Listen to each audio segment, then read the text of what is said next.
Most of the people at this week's trade show probably won't ever visit Saudi. After all, unless it's for business or religious tourism, visas are pretty hard to come by. But by the looks of the stand behind me, which is one of the biggest and the most decadent with its fake turrets and castle-like appearance, it seems like Saudi authorities are trying to make the place more appealing. These men trying to show off Saudi's culture inside the stand weren't exactly rushed off their feet, but there was obvious interest in speaking to businesses from the kingdom. As chair of this organisation and the government representative who are running the show, is to really get tourism to stand on its feet as a major sector in the Saudi economy.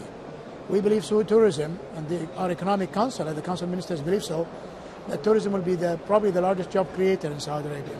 So for us, it's critical that the mindset is there to be able to become even more welcoming to the tourist.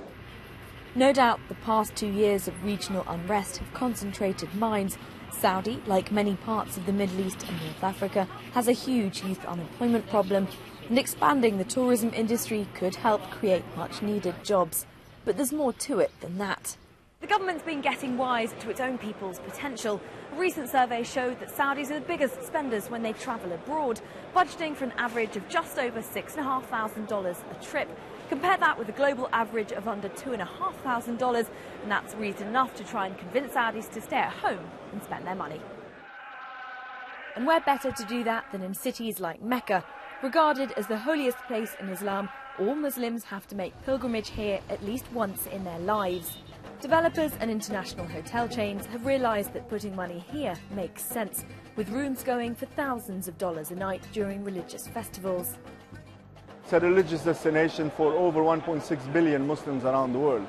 So we would look at that figure as a huge potential for us. You have the airport expansion, Jeddah Airport. You have the railway, which is going to connect all major cities of Saudi, mainly religious cities, Mecca, Medina, with Jeddah, with the airport. And you have the infrastructure of expanding the Grand Mosque in Mecca and Medina. And you have all the new towers coming up. You have a tremendous number of towers coming up in the Grand Mosque, around the Grand Mosque. While money's pouring into religious cities and Saudi businesses like budget airline Nasser is expanding within the country, there is a feeling that opening Saudi up to a wider audience would have a knock-on effect for lots in the industry. In other part of the world, obviously the tourism for an airline industry is a very large portion of its business. And therefore we're trying to encourage this. And work with the Saudi Tourism Board to actually have means to ease the tourism. But we can start already with the Saudis discovering their own kingdom better, and therefore offering a good domestic network is part of that strategy. There's a very large number of expats that actually live within the kingdom, 2 million expats living in the kingdom, and a lot of them would like to discover Saudi.